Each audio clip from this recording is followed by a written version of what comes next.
Hello everyone, welcome back to Sydney and Starlette, and if you're new here, welcome. welcome. Enjoy the Videos. videos. So today, me and Sydney are going to be reading Disney's The Prince and the Pauper storybook. So let's begin. And we have our special guests here that are going to listen to our story. We have this cute little Minnie Mouse, Goofy. They're all sitting here ready for the story. Sorry, Goofy. There you go. Mickey Mouse, of course.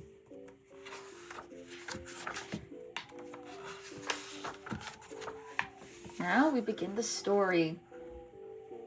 For many years, England had a wise and good king. The people were happy under his rule. But by and by, the good king fell ill.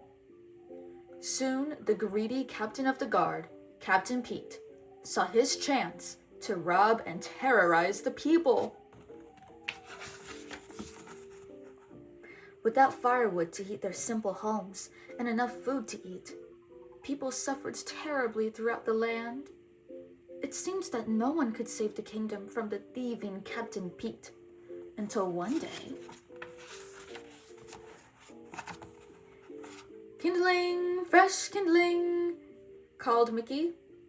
Beside him, Goofy shouted, "Get your snow cones here, plain and rock and twig." The two friends were hungry and cold too, but they tried to make the best of things. Suddenly, a coach full of Captain Pete's soldiers spun around a corner, spraying snow in Mickey's and Goofy's faces. Mickey's dog, Pluto, shook the snow from his snout and took off after them. Mickey chased Pluto all the way to the castle. When one of Pete's guards caught sight of Mickey, he bowed so low that his nose almost touched the ground. "Welcome home, young prince," he said. "You fool," growled Captain Pete. "Don't you know the prince is still up in his room?" He grabbed Mickey and was about to throw him out, when the prince called down to Captain Pete, "That is no way to treat one of my subjects. Unhand the lad and send him up to me." As Mickey tried to find the prince's room, he stared at the luxurious castle furnishings. He was so busy looking around that he forgot to watch where he was going. With a loud crash, he stumbled into several suits of armor. Just then, the prince appeared. He was about to greet Mickey when the helmets toppled onto each of their heads. Mickey and the prince pulled off their helmets and gasped. "You look just like me," cried Mickey. No, cried the prince. "You mean, you look just like me. Exactly like me." Then the prince had an idea. "I could take your place for just one day. I'm tired of being a prince," he said. "I'm tired of studying and fencing and never having time for myself. I like to see what's going on outside these castle walls."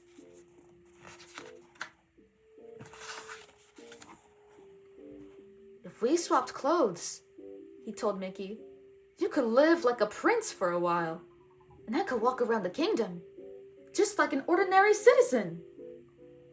"But I don't know how to be a prince," said Mickey. "Don't worry," said the prince, as he gave Mickey some royal clothes. "To govern, you need to only say, 'Splendid idea, I'm glad I thought of it,' and 'Guards, seize him.'" The prince put on Mickey's clothes, climbed through the window, and slid down a vine.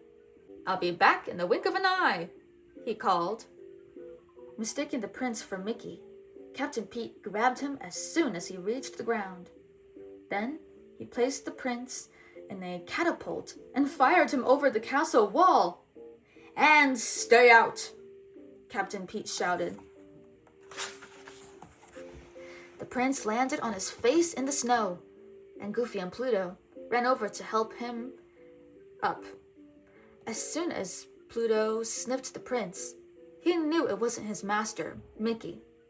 So Pluto trotted off to the castle gate to wait for the real Mickey. "Gosh, Mickey," cried Goofy.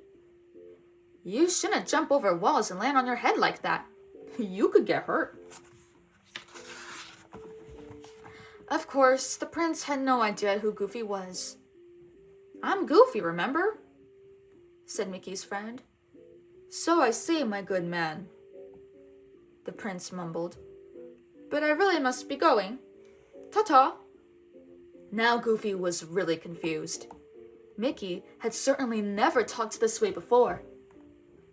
Once the prince managed to get away from Goofy, he began to enjoy his new surroundings. "What a nice little place," he said to himself. "I really must try to come here more often." The prince was enjoying his walk when he spotted a little dog. Because he never had a pet before, he thought it would be fun to play with the little fellow. But the little dog had bigger friends, who thought chasing the prince was even more fun. Back at the castle, Mickey was quickly becoming bored with the life of a prince. He didn't like spending his day taking all those lessons. Not when he could be eating instead. Mickey licked his lips as Donald, the prince's butler, carved a giant turkey. Mickey was about to help himself, but Donald pushed him away. Your Highness," said Donald. "Not yet. Remember, I have to taste it first. What if one of your enemies is trying to poison you?" "What enemies?" asked Mickey, but Donald didn't answer. His mouth was too full. And before Mickey could get a taste, Donald gobbled up everything on the platter. Outside the castle, the real prince quickly discovered that the greatest enemies of the townspeople were the king's own soldiers. Captain Pete had been ordering his men to steal everything they could carry. The prince was horrified. "As your prince, I command you to give back everything that you have stolen," he declared. "Prince?" scoffed the soldier. "Oh, I get it. You forgot to wear your crown today," he said as he clobbered the prince with a pumpkin. "How's that for a crown?" Then the prince remembered something. "I can prove I'm the prince," he shouted. He showed him his royal ring, the only thing he had brought from the castle. Everyone bowed before the prince when they saw it, even the soldier who had a cart of stolen food. "It is the prince!" he cried. The prince quickly took charge of the food and began to give it back to the hungry people. He handed out loaves of bread and chickens, sausages, and hams, until all the food had been returned. "Hooray for the prince!" shouted the happy crowd. Not everybody was happy about the prince's kindness. Least of all, Captain Pete's spies, who ran off to tell him about what the prince was up to. Pete quickly found the prince and had him thrown into the castle dungeon. Donald was imprisoned too. The prince wept as he sat on the cold stone floor. Because he had changed places with Mickey, he had not been with his father when the king died. And now Mickey, the pauper, would be crowned king. Suddenly, there was the sound of heavy footsteps.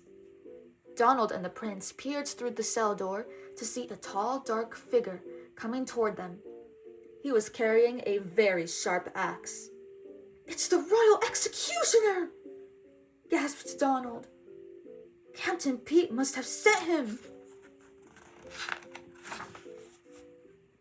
The prince and Donald shuddered as the executioner approached. To their great surprise, he tripped on his long robe and knocked the guards unconscious with the side of his axe. "Gosh, I sure am sorry," cried Goofy, as he pulled off his hood. Donald grabbed the keys from Goofy and unlocked the door. Meanwhile, Captain Pete continued his evil plan. He was forcing Mickey to become the new king. To make sure that Mickey would obey his orders, Pete had kidnapped Pluto. Pete knew that Mickey would never do anything to put his dog in danger. With Mickey on the throne, Captain Pete would control the kingdom. Just as the crown was about to be placed on Mickey's head, Mickey ducked and said, "Stop! Captain Pete is a traitor! Guards, seize him!" "The boy is an imposter!" shouted Pete. "But I am not," called out the prince, bursting into the room. As he rushed toward Captain Pete, he snatched a sword from a guard, and the fight was on. Goofy and Donald were doing their best to help the prince. Donald swung his axe and sliced the ropes that held up the chandelier. It fell down on a whole crowd of soldiers. When the brave prince knocked Pete's sword out of his hand, the townspeople cheered. "Off to the dungeon with them," commanded the prince. The townspeople tied up Pete and his men and led them away. Then it was time for the ceremony. The real prince was crowned king, and the people could feel safe once more with the kind and generous ruler. The people all lived happily ever after, thanks to Mickey, Goofy, and Donald. The end. Wow, what a lovely story, Sydney. Storybook! Huh? Yeah, that's Dumbo. So that is it for today, everyone. We really hope you all enjoyed it, and we will see you all next time. Bye-bye. Bye-bye. Pick out your favorite page and your favorite character. Go ahead. Is our favorite character gonna be Mickey? Is it gonna be Donald? Well, I don't think it would be this one because he's not in the book. But she might choose this character. Minnie, Pluto, Goofy. Timmy, what does Goofy say? Goofy says, "Oh, yo, yeah." That's how he laughs.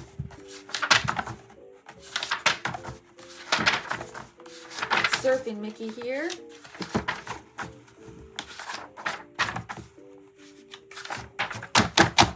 Oh, wow. Who's your favorite character? Goofy! Goofy, that's a great choice. Bye.